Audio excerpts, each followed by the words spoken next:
We'll now open the March regular school board meeting called to session. 1.1, roll call. Let the record reflect that all school board members are in attendance tonight. Recognition of visitors and guests. Thanks to everyone who is in attendance tonight. 1.3, Pledge of Allegiance. Everyone stand, please. Pledge allegiance to the flag of the United States of America and to the republic for which it stands, one nation, under God, indivisible, with liberty and justice for all.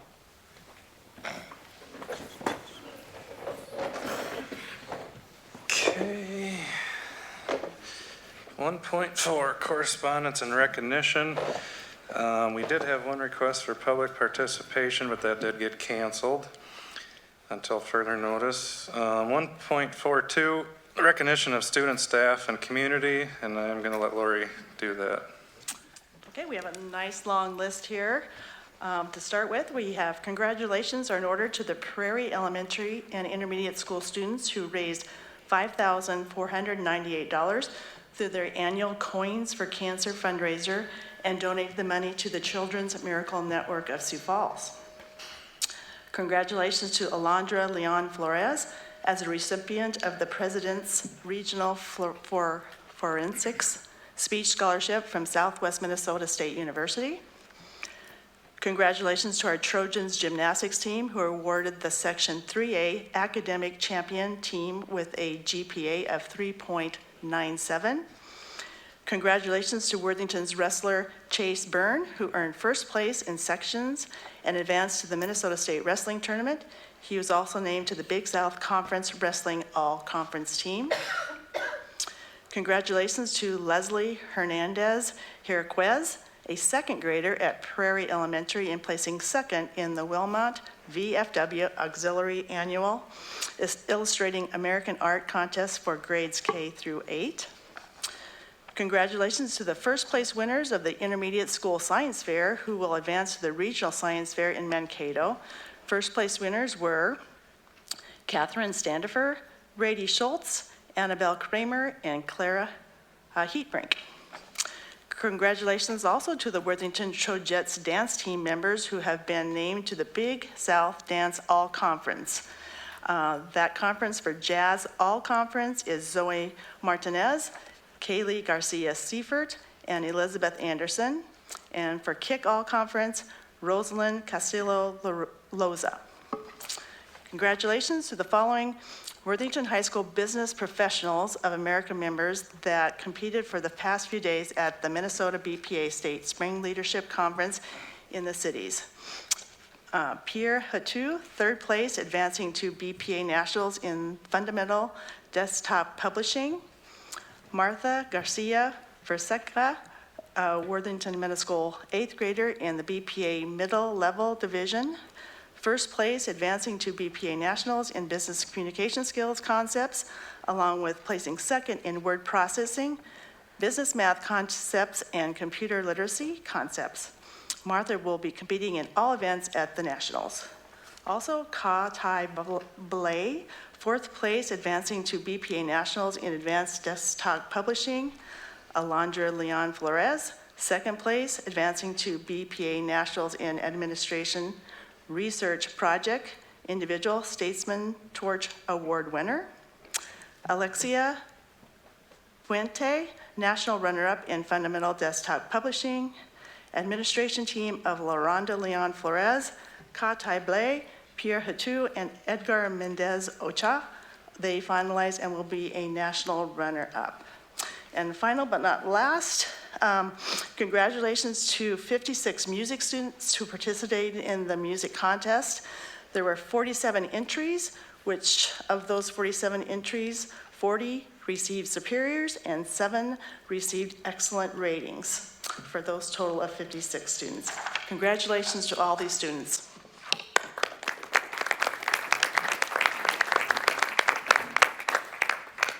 Okay, thank you, Lori. Oh, you're welcome. 1.4.3, presentation on Learning Center 5 program by Spencer Winnicky, Learning Center Principal. Thank you for allowing us to join you guys tonight and present on two of our wonderful programs, VIBE and the Learning Center.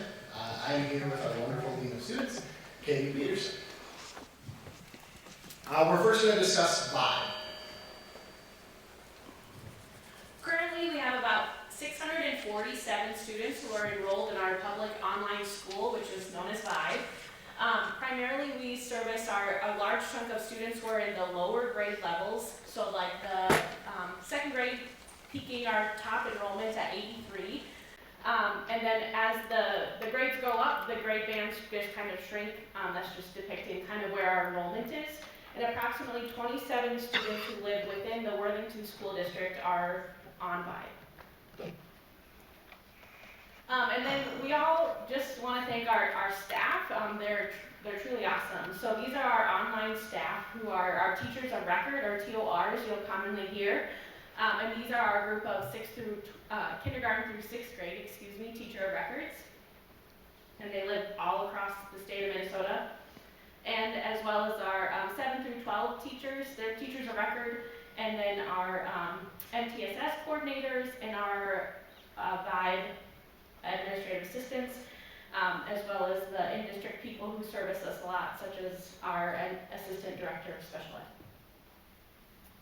So what does VIBE look like? So VIBE for K through 8 students, they complete your content areas, math, language arts, science, and social studies.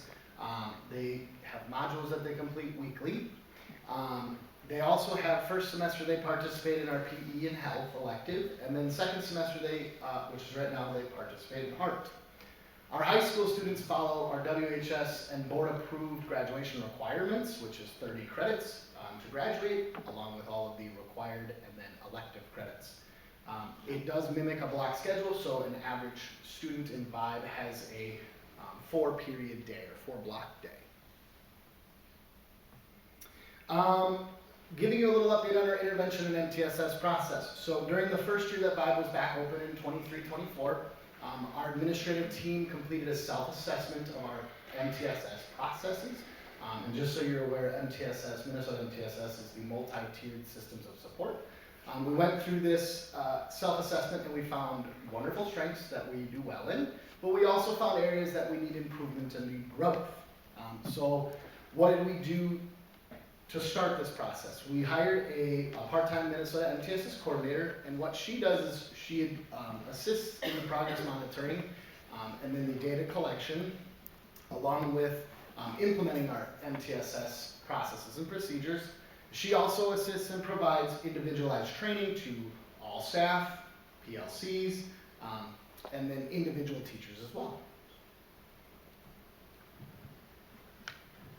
We wanted to just kind of share out where our students are who are receiving our intervention services. If you remember, our enrollment was very heavy in the lower grade bands, and that marks true with our intervention services are really being met in those first, second, and third grade bands where the higher enrollment was in our total number. But it just shows that we kind of are very diverse in the students that we are serving in intervention. So as I said, we've made really good progress, right? But there's more to do. There's more to continue to go. So to prove that progress that we've made, this year alone, of the 5 students that we have identified as having potential need for special education services, all 5 have qualified. But what's next, right? Because we're going to continue to grow in this process. So what's next is we're going to continue to network with other online schools and throughout the state and the country, along with the Department of Education. And then next year, we're going to hire a full-time interventionist to serve these students to meet the needs of those Tier 2 and Tier 3 who need more of those intervention supports. This person will be able to support those interventions. Moving on to the Learning Center. Currently, our enrollment at the Learning Center holds 134 students. This is grades 7 through 12. We wanted to kind of showcase how many of our students are which grade level. A lot of people ask, well, how many kids do you have there? What are their grade band? Like, who's there? And currently we have 74 slated seniors, so these are students who are supposed to graduate at the end of this year or have returned to hopefully graduate in May. And so they are the majority of our students right now, which is a huge number. We also have 10 mid-level students, so these are 7th and 8th graders. And we've had 9 students graduate already this year, whether they are returning students who needed to finish their degree or they had different circumstances to make them able to graduate early.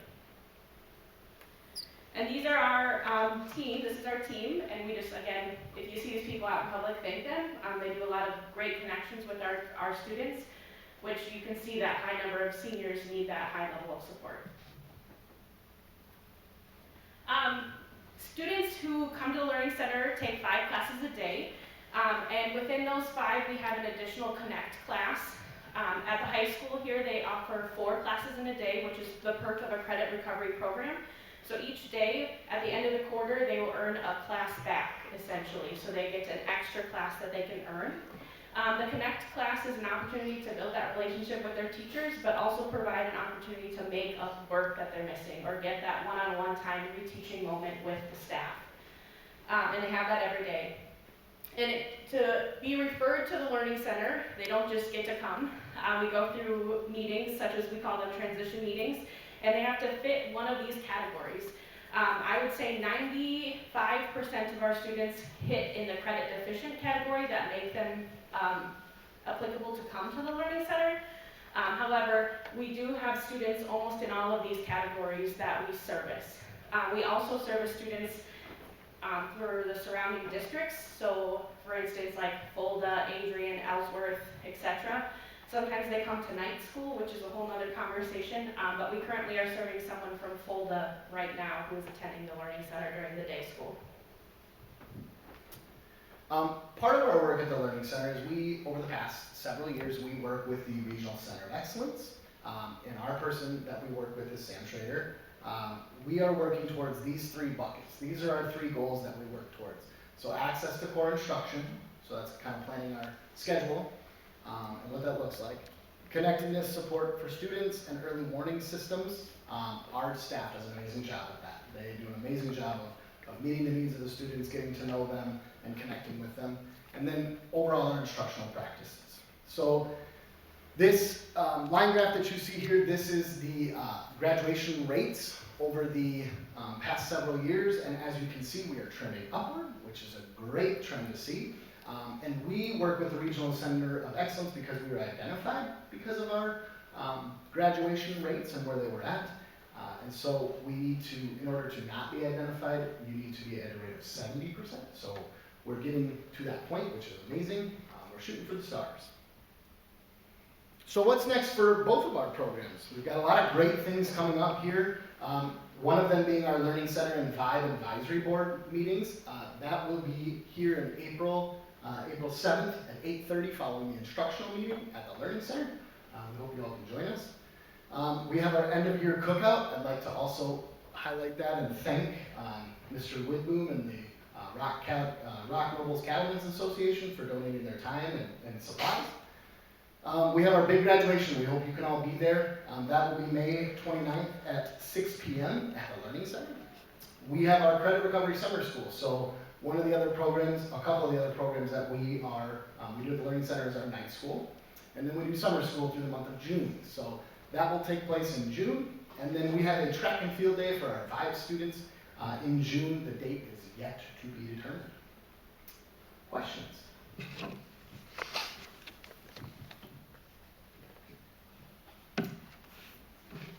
Thank you for letting us join you.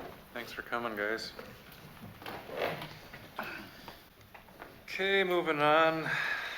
2.0 approval of agenda. We got a few changes to make to the consent agenda. Take 4.3.2 off of the agenda. 4.5, which is a service co-op contract, move that to 5.11 on your main agenda. So I would need approval of agendas with modifications. Move to approve with changes. Motion by Matt, Second. second by Ann. All those in favor of the consent and main agenda, say aye. Aye. All those opposed, same sign. Motion passes. Approval of minutes, approval of the February 2025 school board meeting and the committee meeting minutes. Need a motion to approve the minutes. So moved. Motion by Lori, Second? second by Matt. All those in favor of the approval of the minutes, say aye. Aye. All those opposed, same sign. Motion passes. Consent agenda with the modifications. Once again, I need a motion to approve the consent agenda with changes. So moved. Motion by Ann, Second. second by Aaron. All those in favor of the consent agenda with changes, say aye. Aye. All those opposed, same sign. Motion passes. Main agenda, 5.1, the financial overview. Carmen? You guys should have the revenues and expenditures for the month ending of February. Our eighth month of our fiscal year.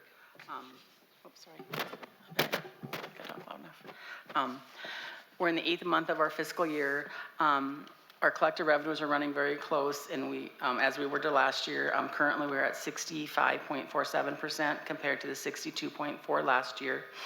At the same time, and our expenditures are also on track. We're currently this year at 60.31% compared to 62.96 last year. And when we talk about these expenditures, that's compared to our budget. You know, if you guys are ever wondering like what we're comparing these to, it's our budget numbers and then where we're at expenditure wise. So as we kind of go, Ryan, as we're paying bills and getting our revenues in, that's what he's comparing that to. Okay. Any questions for Carmen? Okay, 5.2, approve second reading of policy 522, sex non-discrimination policy, grievance procedure and process. John? This was presented at the instructional committee. It's the second reading. No changes were made. Again, this is the model policy presented from MSBA and their recommendation, as well as the instructional committee to approve the policy. I move approval of the second reading of policy 522. Motion by Lori, Second. second by Ann. Is there any further discussion? All those in favor of the second reading of policy 522, say aye. Aye. All those opposed, same sign. Motion passes. 5.3, approve the tax abatement resolution. So we held the hearing before this regular meeting, and this is for Lot 1, Block 1 of Glenwood Heights Edition, Sterling Avenue, with a parcel ID of 311860-005. And the request is coming from Lonnie and Nancy Johnson. And from the committee, the recommendation was for approval. Motion to approve tax abatement. So moved. Second. Motion by Ann, seconded by Lori. Is there any further discussion? And this is a roll call vote. Lisa? Ms. Dudley, Aye. Ms. Agard, Aye. Ms. Shooty, Aye. Ms. Mills, Aye. Mr. Bloom, Aye. Mr. Parrish, Aye. Mr. Whitboom. Aye. Okay, motion passes. 5.4, approve first reading of policy 704, development and maintenance of an inventory of fixed assets and a fixed asset accounting system. John?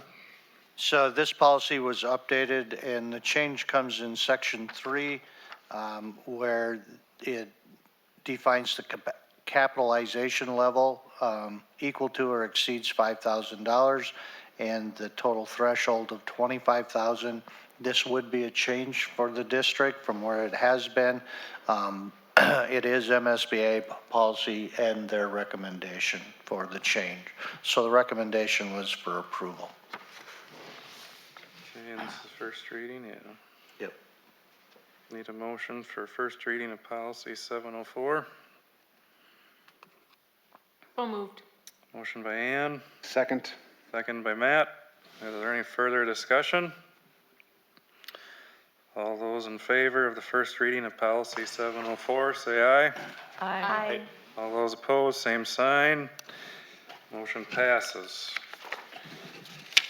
5.5, approve Trojan Field Impact Testing Agreement. So this was presented to the instructional committee. It's impact testing on Trojan Field. When you have a turf field annually, you should be impact testing it so that it ensures safety on the field. This would be a 3-year agreement with IEA, and the cost of the agreement, let me find it here.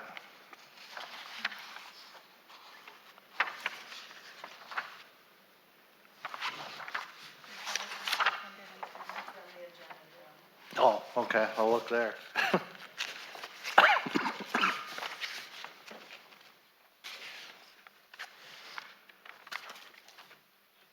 $3,510. And the recommendation was for approval. Need a motion to approve the Trojan Field Impact Testing Agreement. So moved. Second. Eric, motion by Eric, seconded by Lori. Any further discussion? All those in favor of the Trojan Field Impact Testing Agreement, say aye. Aye. All those opposed, same sign. Motion passes. 5.6, approve budget reductions. So both committees actually looked at this information in relationship to this. You were provided a revenue and expenditure sheet, which is a quick look at where the district is heading in the future. We did update the 24-25 numbers. The enrollment numbers were originally, this document never showed VIBE revenue or expenditures. They weren't rolling forward like they were supposed to. Mr. Swanson did a lot of work to go through the spreadsheet and all the things that connect to it. So there was adjustment from 43.9 million to 45.7 million. As that flows through, it shows you basically between the revenue and the expenditures that in 2026-27, there is no, it's basically a balanced budget at that point in time. He also created a second sheet that showed if you were to make the $1.5+ million reduction, how that would affect the overall budget. And basically making that reduction would actually show you that you would move the balanced budget out to 2028-29. So it put the district in a better financial condition. So with that, the budget reductions, the principals all provided possible reductions out of their building. They were given a target, which was approximately 2% of their current budget. And each one of them provided that. Some of these reductions listed on this sheet have already occurred, such as the high school. Mr. Hastings was proactive and did not rehire for para positions. With the board's approval of restructuring the district office, that was a savings that already has occurred, and so on. So throughout this document, there are some of those things that have already occurred. Another example is with the service co-op contract, we were able to reduce the number of site contracted services as well as SLP contracted services due to being able to hire those as in-person positions. So with that, the total of reductions is $1,567,920. Please remember the community ed is not, you would need to take that number off because they are in the Fund 4. So they're making a few reductions to kind of address some of the additional para support they have. So with that, the recommendation from the administration, or I'll say from myself, is to approve the reductions and ensure that the district remains fiscally healthy. Mr. Chairman, move to approve the budget reductions as presented. I'll second the motion. Motion by Matt, seconded by Lori. And is there any further discussion?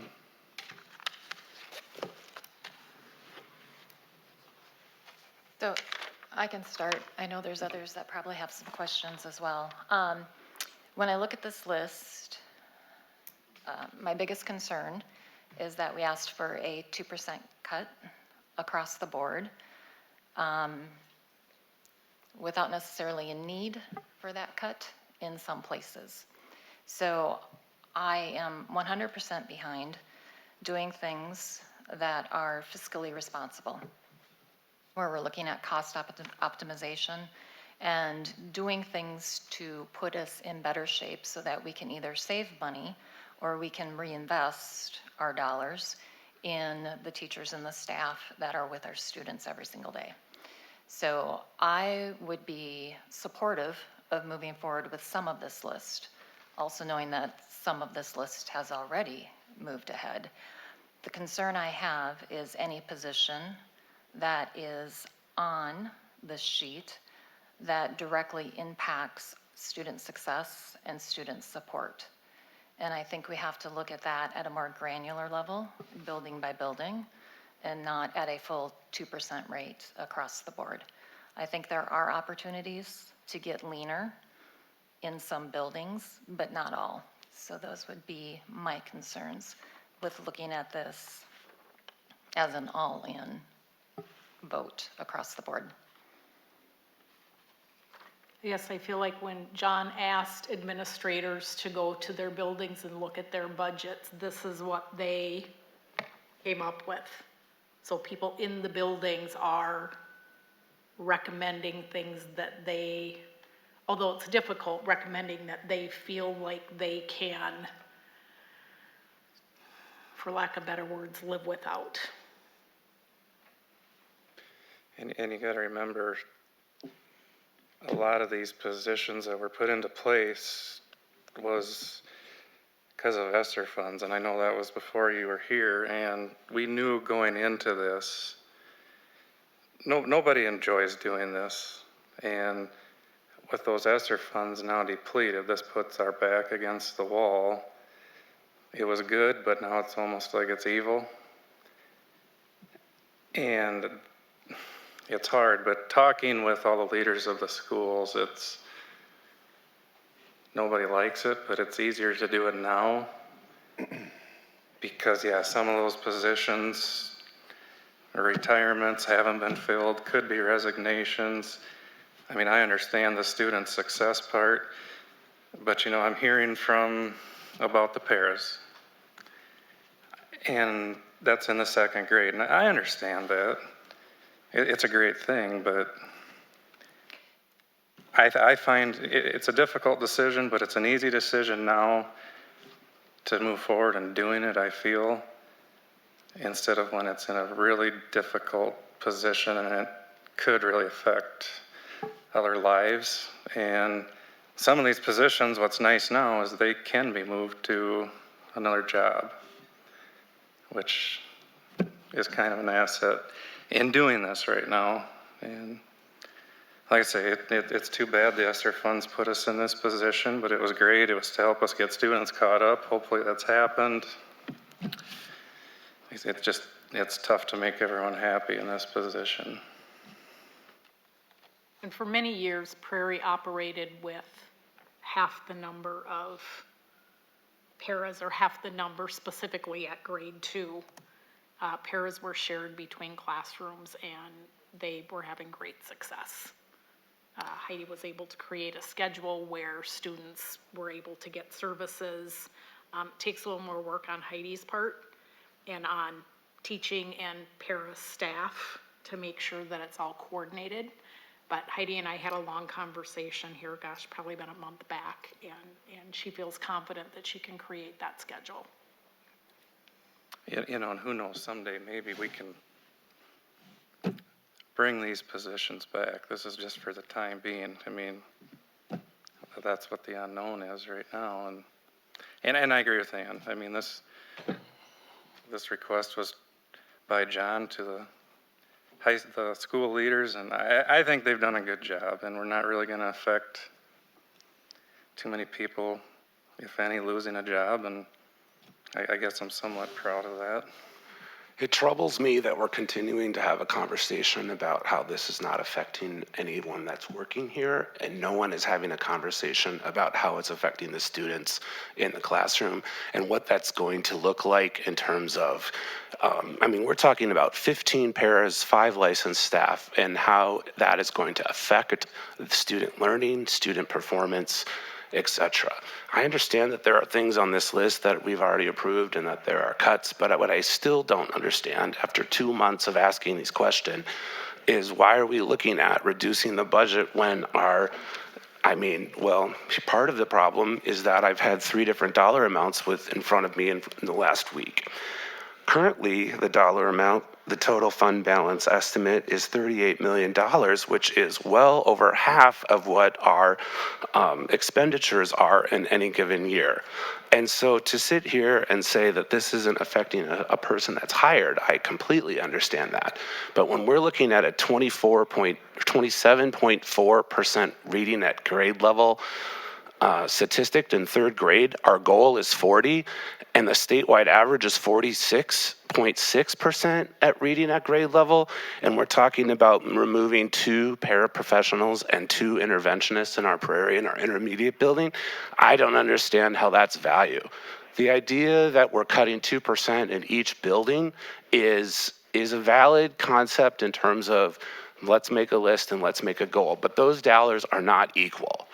A reading interventionist at Prairie is worth more. It's going to pay per capita more for that student in the long run than many other positions in this school. And to cut that position, I mean, for me, it's really about these 7 paras and 2 interventionists in the lower levels. I think those are student-facing positions. They're addressing our students who are in most need. It's addressing a goal that we are failing to meet. And I am really struggling to understand how that is worth keeping $2 million in our fund balance. You know, putting money in the fund balance is taking money away from our students in the now. And we might be saving money in the future, but it's taking money away from our students right now. And to bring it back to the numbers, in the beginning, the goal was 1 million. We're sitting here looking at a list that is close to 1.6 million. If we addressed and kept the pairs and the interventionists in the lower levels, we would still be over $1 million in cuts. We would still be doing our due diligence and doing the right thing from a fiscal perspective. I get that there's a lot of unknowns out there, but we don't have to go this deep across the board given what we have in front of us from a numbers perspective. And I'm with Eric. The numbers have changed a lot in the last 5 weeks, actually. We had estimates for 23-24 5 weeks ago. Now we have actuals. Those actuals show us at 4 million plus more in revenue than what we thought we had 5 weeks ago, and $500,000 less in expense than what we thought we had 5 weeks ago. That's $4.5 million to the good. So the numbers are a little fuzzy at this point in time, and we're making deep cuts and we're impacting students at these lower levels. I don't think we have to do it. I mean, the cuts here are a solution looking for a problem to me. We can keep going with these folks at these levels. The assignment to cut 2% came before we found this additional $4.5 million on the budget sheet. And so I feel like while it's important to be proactive, it's important to be very mindful of this budget, I think that these cuts are a bit premature and speculative based on variables that we don't quite have a firm grasp on. I think we should continue the conversations, promote efficiency, examine our operations and our true needs, but I'm just not seeing the immediacy of this right now. Well, we have a motion and a second. So, Yeah, this is good fiscal responsibility at this point. Back to Eric, taking fund balance and moving it to the operations of the district. The operations, that's ongoing every year. So you're gonna, every year then be taking fund balance and moving it to the operations part of the district. I don't wanna have to come to the voters in 2 or 3 years and say, we didn't do our due diligence right now, and now we have to increase the operating referendum. Nobody wants to see that. Right now we have this across the board 2%. I feel like every dollar is always going to hurt a student. It just is. But this is good fiscal management to do it now. We don't know what the legislature is going to do. We don't know what that funding is going to be. We have negotiations coming up with our largest bargaining group. We don't know where that's going to land. So we can always adjust this or come back or rehire interventionists or rehire whatever we need. But at this point, this is just good fiscal management. So I'm in support. I know we're unique, obviously, in many levels. I was reading a story this afternoon of the metro districts that are a $280 million shortfall. St. Michael Albertville has a $3.3 million shortfall. St. Cloud has a $500,000 shortfall. That's right now. Shortfalls are happening throughout our state. We're in a situation that is projected to worsen. I think I'd like Mr. Landgaard to explain a little bit more about the projections. We all do cash flows and projections in our personal lives, and we know it's a fuzzy moving target.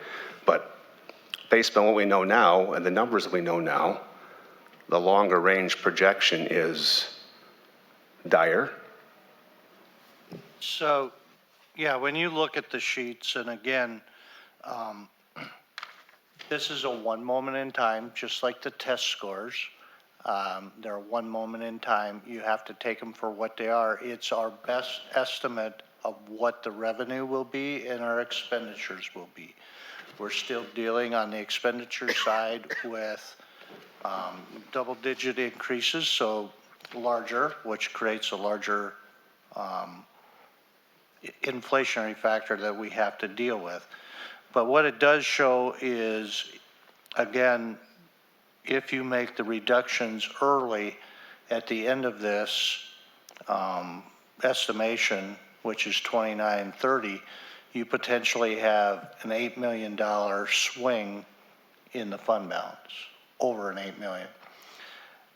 The good news is, and I can tell you this doesn't happen in every district, when you make reductions and have to lay nobody off, that's a good thing.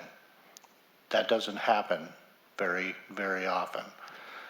Again, I totally get your concerns about the interventionists or the paras and the academic support, but I don't believe our principals would have put those forward without some careful consideration.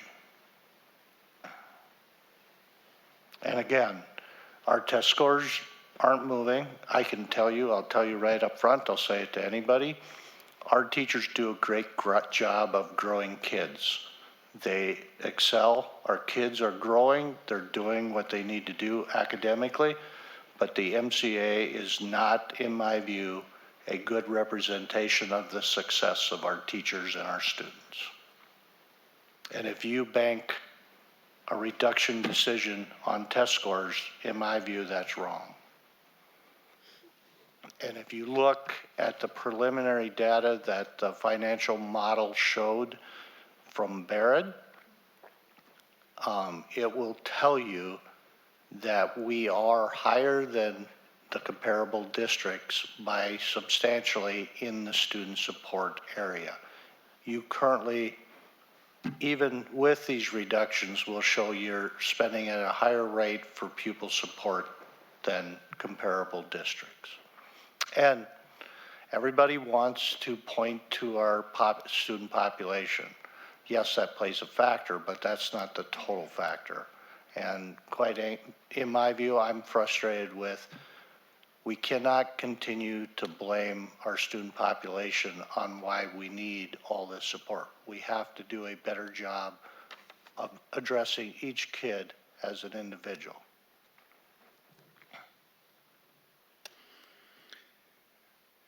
Okay, we had a motion by Matt and a second by Lori.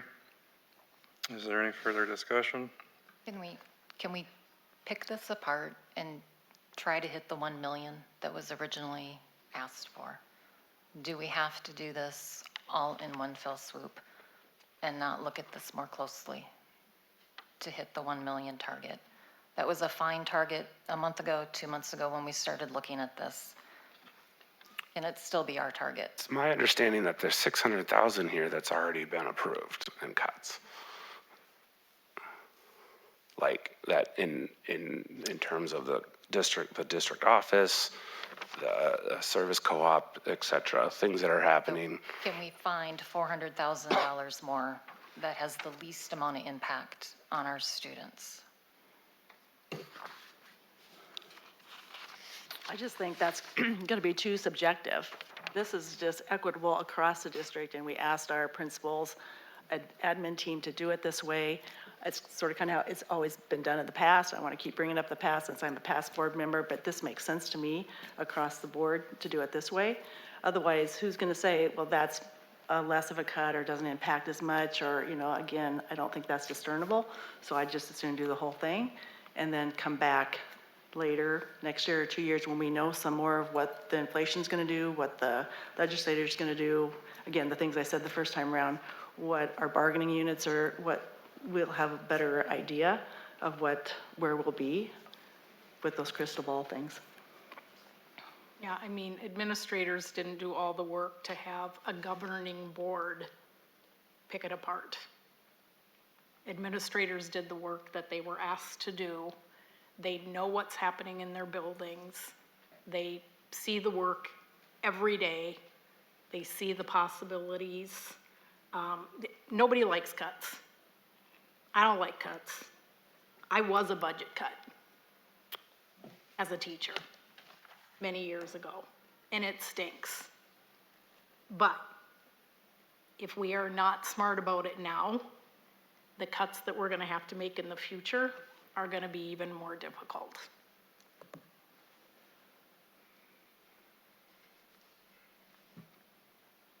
Okay, we got a motion and a second. All those in favor of the budget reductions presented, say aye. Aye. All those opposed, please raise your hand. Motion passes 4-3.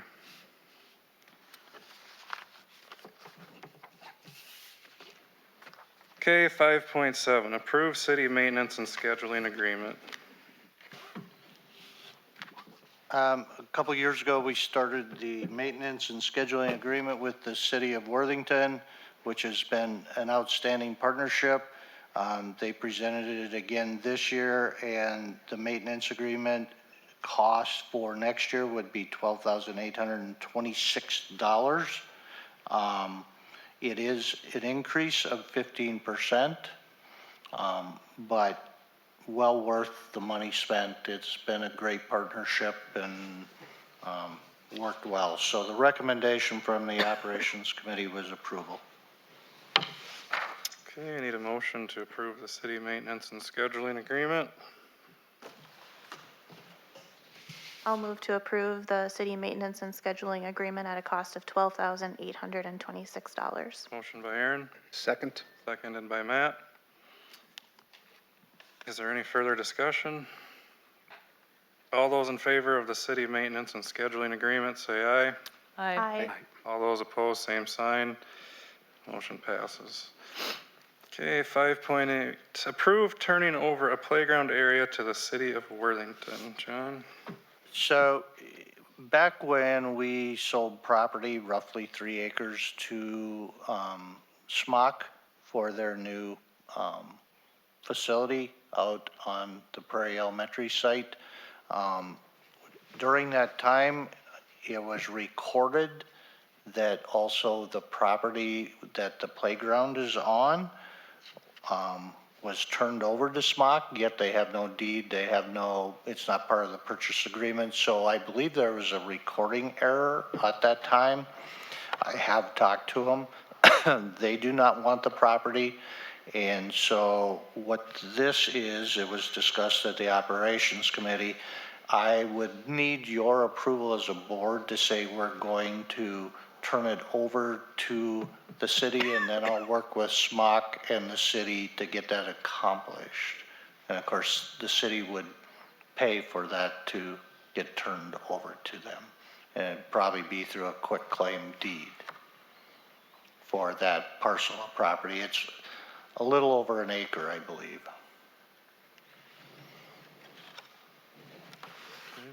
That was on operations. That was on operations, yes. Recommendation was to turn it over to the city. Okay, I need a motion for turning over the playground area to the city. I'll move to approve turning over a playground area to the city of Worthington. Motion by Aaron, I'll Second. seconded by Lori. Any further discussion? John, is it actually, is the playground and that, is that part of that tennis court, old tennis court It's there? the playground, the tennis court, Court. which the city resurfaced here a year or two Go, ago. okay, you're right. And then there's some grass area just north of Of the that. playground area, yeah. Okay, thank I you. do have a map if you really want to see it, but it's kind of a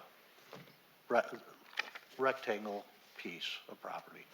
Okay, Thank you. have a motion and a second. All those in favor of turning over the playground area to the city of Worthington, say aye. Aye. Aye. Those opposed, same sign. Motion passes. Okay, 5.9, approve lease with the city of Worthington. So the facilities group from the city and the school have met and talked about creating some opportunities of collaboration. With that, the conversation with the group, at least to, address this summer, would be to create some soccer fields at Prairie Elementary. The city of Worthington is willing to come in and create those fields and then work to improve the fields. And the conversation was leasing that to them for $1.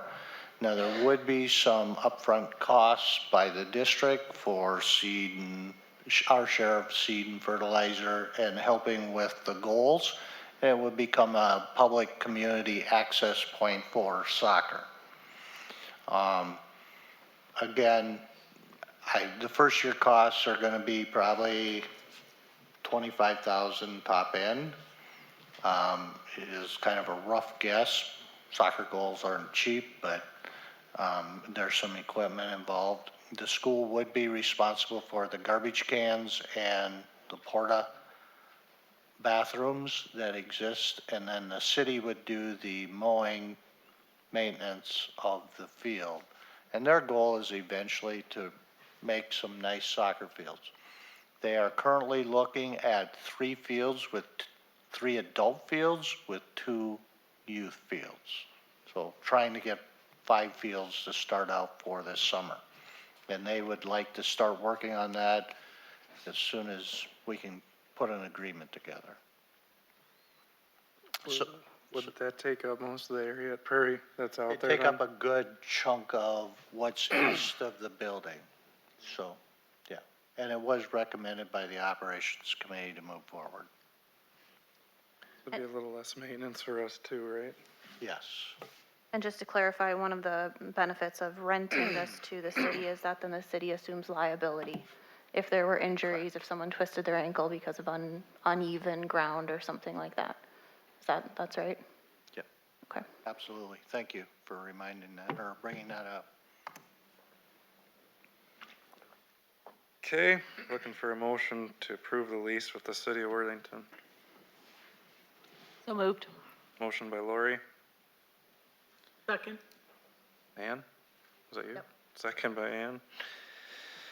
Is there any further discussion? Mr. Chairman, if Mr. Langard could clarify that this will be primarily summer use, but to lessen any risk of congestion in the parking area, bus area, parking lots.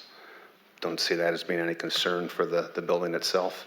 No, it's summer and after hours is when it'll get utilized. Already, there's a lot of what I'll call pickup Sunday afternoon games out on that site. This just actually gives them a hopefully much better area to play.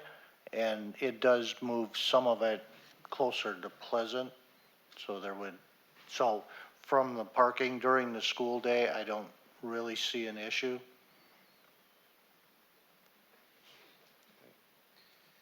I have a motion and a second. All those in favor of the lease with the city of Worthington, say aye. Aye. All those opposed, same sign. Motion passes. 5.10, approve health insurance bid selection. Would that be Carmen? Carmen. Carmen? Dina can join us here too. Okay. Whichever.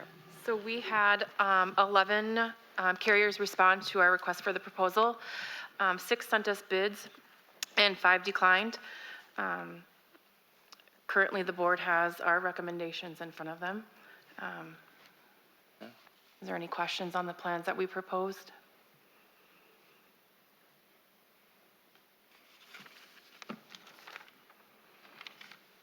Is that who we're with now, right? Yes. Yep. The insurance committee's recommendation would be to continue with Sanford due to continuity of care as well as the cost savings. They're looking at a total maximum cost of 6% for this fiscal year, and then the next school year, 26-27, I believe, would be a cap, not to exceed cap at 12.6% or 12.9%. Okay. Need a motion to approve the health insurance bid. So moved. So, just 1 second. So in the insurance committee's letter that we requested to, the board make a motion to transition to the $1,000 deductible plan, a $1,650 HSA non-embedded plan, as well as the $3,500 HSA plan. And then that recommendation would be contingent upon the pending union vote to remove the $500 deductible plan. Do we know when that vote will take place from the union? Or they said, We are hoping by April 2nd, so that our projected open enrollment for benefits this year will be April 17th through the 28th. okay, so April 17th is open enrollment for the, Correct. Committee did ask. In the Motion include, would that include their, Yes, I'm looking at what Dina's talking about right Okay. now. okay. And if I heard right, Matt Yes.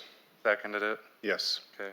So motion by Ann, seconded by Matt. Mr. Chairman, Yep. there is union representation at the meeting, and they were saying that that date is not achievable, Okay. April 2nd. It's not going to happen by April 2nd. Okay? Does that have an impact on? We'll try to have it before open enrollment, but we can't guarantee by April 2nd. So, we're going to have a date because, we have to have it done and then send it back to Sanford, get all of our stuff in place. So, do you guys have an idea? This was part of the discussion with them. I don't know, you want to give us time during the day to meet? So the other option is to You do it Friday afternoon. remove the contingent on a vote portion from the motion? Yeah, so if the teachers' union, since they're our largest union group, they have to vote to remove the 500 plan. If they would vote against that, then we would just go back to our current plans, which are the 500,000 and the 3,500. When is the district's deadline to respond to Sanford? I mean, they need 2 weeks, so, I mean, basically, that first week of April would be our deadline. And that's cutting it kind of short, unless we want to push back our open enrollment, but then that gets a little messy going into May, so. It deals with employees getting their updated insurance cards and stuff on time. In the operations committee meeting, we really dove into this pretty deep and, realized that there is a significant cost savings to the district if we can eliminate that $500 deductible plan and shift those folks, those 60-some folks on the $500 deductible plan to the $1,000 deductible plan, and eventually move in the direction of HSA. So if we can, facilitate this vote with the union, I think that there is a potential significant gain to the district. So I think we should try and be flexible, but also work together with the union to see if this is possible. I think if we stayed with the 500, 1,000, and the 3,500 plan, it would be 6%. However, if we moved to the $1,000 deductible, 1,650 HSA, and the 3,500 HSA, it would be about a 4.2% increase. And we were projected to see a 37% increase this year on our health insurance premiums. Not district budget, that's based on the usage of our premiums that we pay in versus the usage and consumerism of our plans. So how this affects like our budgets, I know one of the questions that we were asked is, do we budget that 37? So the 37 would be like the total premium, and then the district has their district share. So controlling our premium cost also keeps that district board chair level reasonable, and then also allows us to still offer a decent wage. Otherwise, if we keep growing, if our insurance rates keep going up, either we're going to have unaffordable health insurance, or you're going to put most of your negotiations to insurance and not salary. So like Aaron had said, our conversation is really like, we got to also figure out how to educate our employees on how to, better ways to use their health coverage and help us keep our costs under control. Obviously, an HSA plan helps do that more than just a 500 deductible plan.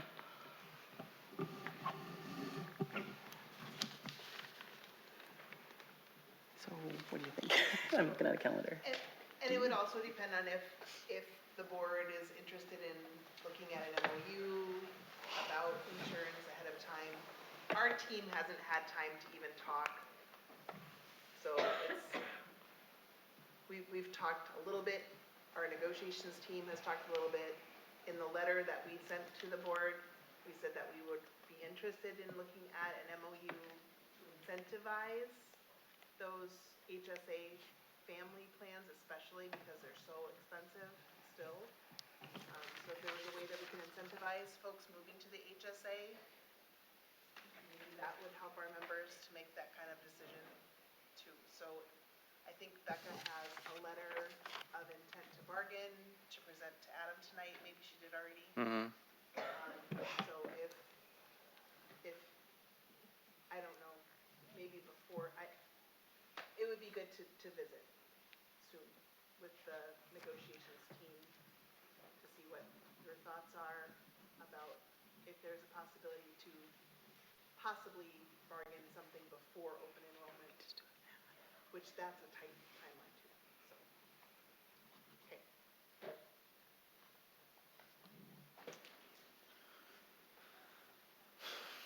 Not the whole contract, just that little teeny tiny. We could look at the option of changing our open enrollment and pushing it, later, either into April or that first part of May, to give the union time, if you think that would work, Jody. Carmen, do you want to set a firm date so we know, so we're not in limbo here? I think we have to. I think it would be preferable to set a firm date because Sure. we already have all of our vendors set up to come. So, so it would be all of our vendor carriers. So WEX, Delta Dental, Emeritus, Sanford. That way we can move and shift that date back and give them a specific date and time when they can come. One of the reasons that we did the April 17th date is that it's an early out. So probably, I don't know, 5-6 years ago, I had started doing like a benefit fair to really educate our employees and having our vendors there to share the information with our employees. That actually went over well. That really is the only date that we have open. So if we move our open enrollment date, then we won't be able to do that. Sure. And then part of the thing is that it's good for our employees to be able to talk directly to the people that they're buying their insurance from or ask questions if they have claim questions. So that's a plus for that April 17th date. But I mean, we can move the date, but I kind of need the union to give us, like, we can meet date. And if that's, I guess, my feeling is if that's tied to the MOU, I don't feel like that's probably going to happen. So then we maybe just want to stay with where we're at this year and think about next year.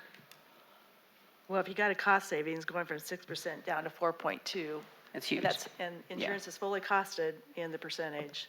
Why wouldn't we try to get that done? Yeah.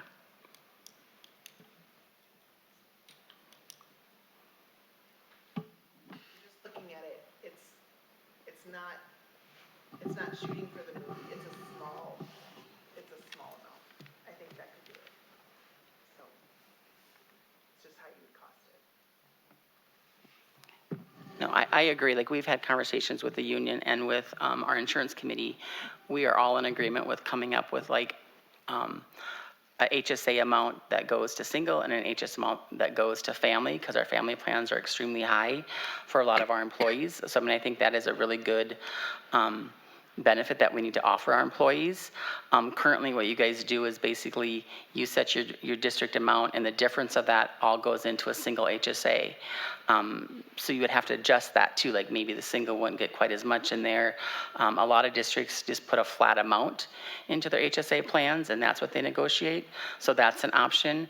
But I think all of that, if we have to do an MOU before the union wants to vote on it, that you guys are really crunching days, and I'm not sure if that all can happen. I mean, I would like to be able to figure it out, but I'm not sure that we're going to be able to do that. And I don't know what the board's position is as far as having an MOU before you actually negotiate the contract. So I'm not sure, because that's usually part of the overall negotiation. So I mean, I think that's up to the board if you guys are willing to do that. Dean and I are all for it. We are more than willing to work with the union and come up with that. We've already had some pretty decent conversations. I think it's definitely, I think that's where we should move. That's our recommendation, but I'm not sure we can get there. Is the concept behind an MOU to offer like a one-time financial incentive to those folks on the $500 deductible to move to the 1,000, or like what? No, I think it's really overall. So I think it's like, let's look at that benefit health insurance amount and figure out what that's going to be, the district share, and then how much is going to go to single and how much would go to family across the board. So anybody who currently has either HSA plan or has, the 500 or the 1,000 that want to switch to an HSA. Dina, do you have those amounts in front of you? Who is, or how many, not who, but how many are on the $500 deductible now? Yes. So we have 91 employees on the 500 plan, 35 are teachers.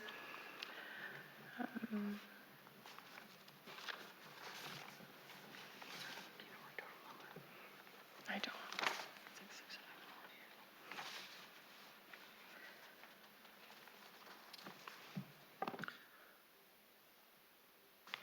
Basically, we're waiting for a date, or else we gotta amend this motion, I would imagine.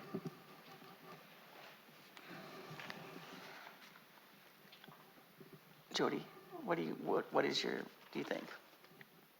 We could probably do it by April 7th. I mean, if they can do it April 7th, I think we can stick with the April 17th date and then still move forward.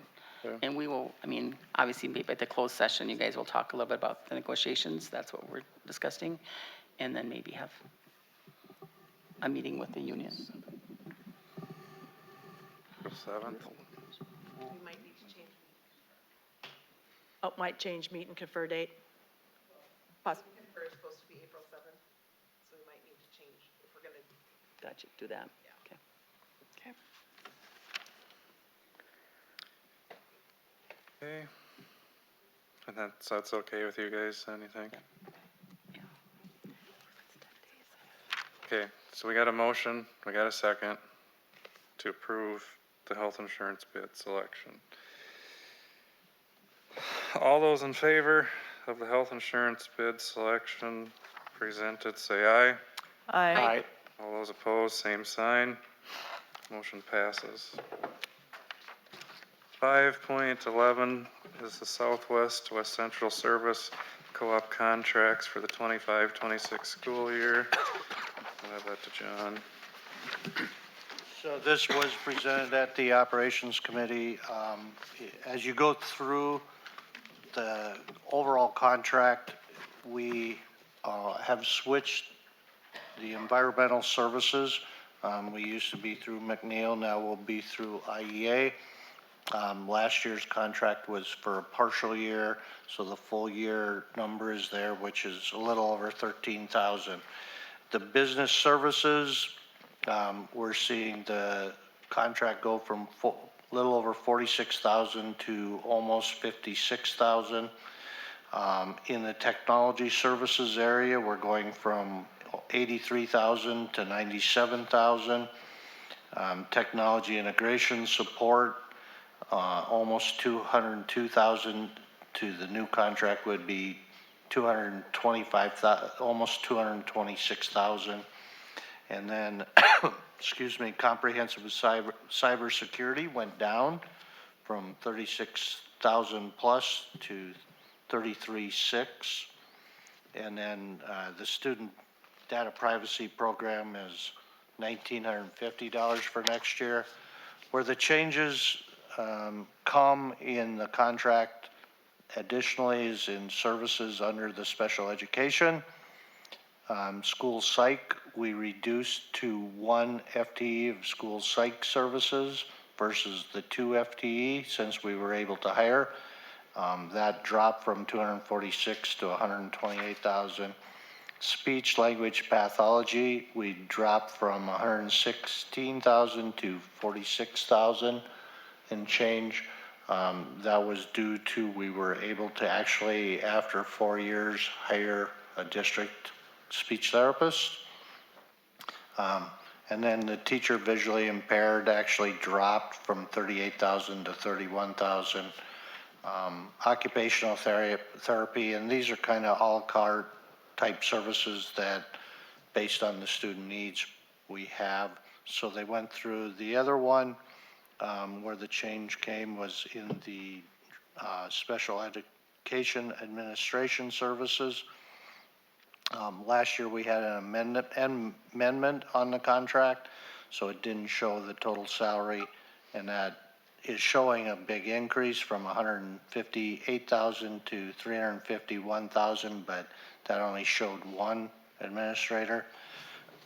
So in the total contract based on changes and what we did, the proposed was $1,226,308.95, and through making adjustments, we went down to $1,156,283. So the recommendation would be to approve the service co-op contract. And that, if you make any changes to that, that has to be done by March 1 technically, right? So if we are not going to, example, have any psychology services, yes, we have to notify them prior to March 1st, and this contract is due April 1st.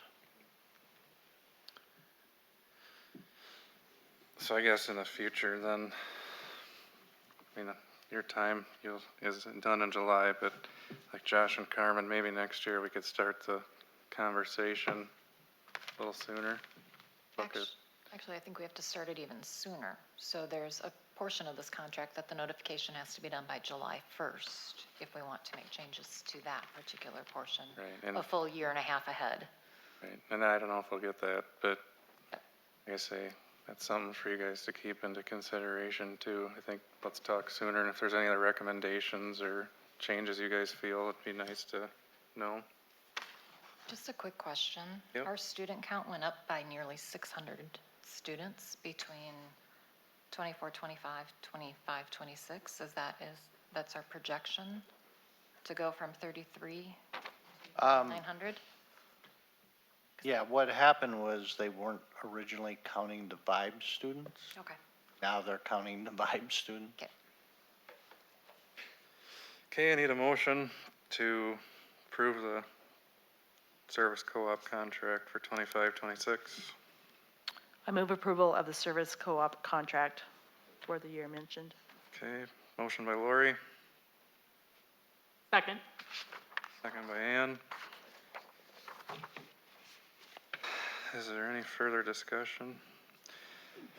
All those in favor of the, Yeah. did you have some? I was just going to suggest that when we have our next work session meeting, I think it would be good to have a conversation about our usage of the service agreement, given the fact that we do have to make projections like a year and a half in advance if we want to continue some of the services. So I just wanted to make that request to have that placed on the agenda for the next work session or one in the next coming months. When are we scheduled, Lisa? April 9th, 8th? At a night meeting? Night meeting? Okay. Do we kind of have a big agenda already? Yep. I mean, we could put it on there, but if we don't get to it, it'd have to go to the next. Okay. Okay, we have a motion and a second. All those in favor of the service co-op contract for 25, 26, say aye. Aye. All those opposed, same sign. Motion passes. Okay, on to report. Superintendent's report. I just want to mention, I did get a printout on the compensatory revenue today or this afternoon. So under the current hold harmless, and then we're at about 7.8 million. The current law shows that we would be slightly over 5 million. And the governor is proposing 8.3 really, so it's kind of that whole harmless effect with some increase. The impact of the current law is that we would see a reduction of 2.7 under the governor's proposal. It's 505,000 increase. Again, where that lands, there's got to be a lot of conversations regarding compensatory revenue, and they have minimal dollars unless they cut other areas to shuffle the dollars around. I just will tell you compensatory revenue is a big impact to this district. I do know they're on Thursday having a hearing on compensatory revenue, of which I know there will be some superintendents testifying related to that. And they have to find a fix for this. This was all related to paying for meals for all students. And what happened was the direct certification has created this disparity that's occurring. So they have to address how they're going to handle this because there's a fundamental flaw in what's going on. So more to come, but at this point, we're looking at a $2.7 million reduction. It could change by the end of the session. Question for Mr. Landgard, a different subject though, is that okay? Yeah. I believe last month you attended the superintendent conference in New Orleans. How was that, and what did you learn for our district? So it was a nightmare of flying down and back. That was horrible. And my wife got sick while we were down there, so that was a double whammy. But I did go to the conference and attended a couple what I thought were really good sessions. One was actually on crisis plan and crisis management and a plan, and there's a school district that I've actually asked Dina to connect with. I brought back some things. They are well ahead of most schools. So they're a good model to kind of borrow from, to update, and we're working on that has to happen in our district, so that's awesome. One of the other ones that I attended was talking about belief leadership and value leadership. And fortunately, what I saw, I think a lot of our administrators are there, but I do plan to share that with everybody as we wrap up the remainder of the school year and talk about your belief and value leadership that's there. And then another gentleman I listened to, and it was really good, he talked about the history, and I got to go back and review his information, because he talked about in history, a turning point in our country's history was 1963, which was the assassination of Kennedy, as well as some other things that really changed what was going on, and it's great information, and I want to recapture what he had in his presentation so I can share that as well here the remainder of the year, because he had some great information. What it really comes down to, whether it's the value leadership or this other gentleman and his presentation of the connectedness we have to our students and to the staff that we have, and how we connect and how we work together and how we can benefit kids in the long run. So really good presentations. I got to grab those so I can share some of that information both with the administration and then they can share with staff. Thank you for the update. Yeah. John? Can I do a different topic too? You testified, I think last month, at the Capitol about clawing back up to $2 million in taxes paid. Any movement on that you've heard of? No, I haven't heard anything. Just curious. I'm thinking that will get wrapped into the tax bill, depending on what they do. They did lay it over for consideration, so, yeah. Okay, anything else? Nope, that's it. 1.2, Instructional Committee Report. Ann, Eric, We've covered everything. good? Okay, operations, anything else? I believe the majority of the items were covered. One item I'd like to bring up that was not discussed at our last meeting per se, but it's the ongoing attempts to do a drainage project at the Quailshine property and the continued struggle to get that to move forward. The watershed has been dealt setbacks from the DNR. They've invested $250,000 in engineering for a project that is not getting approval from the DNR.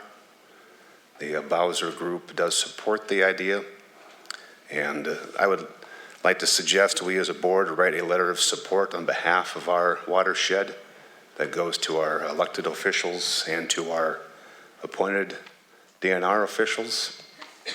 That's penned by our superintendent expressing our disappointment with the use of $250,000 that could potentially be all for naught because for whatever reason they did not know 4 years ago they didn't support the plan. So, and there's potential, I think eventually it's going to be on us to be responsible landowners and take care of a problem. And if we're not able to get state funds to do so. So I'd like to bring that forward for a discussion and encouragement to have that letter drafted.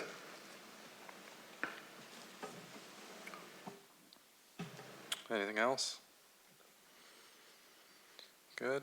I can't remember if it was in operations or city, county, school, but we talked a little bit about having a new stop, three-way stop at Crailsheim and Oxford. I think that's going to go into the works shortly.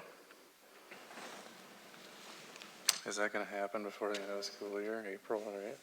I think April. Okay. Early April, if I remember correctly. Mr. Chairman, are we okay with the letter being written, or? That okay? Yes. Mr. Leingard? That's fine. Thank you. Okay, other reports, anybody else got anything?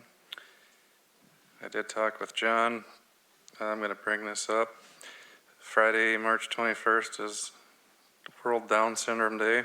Please show your support of wearing blue or yellow or your mismatched socks. It's a half a day of school and I hope we show support for those kids.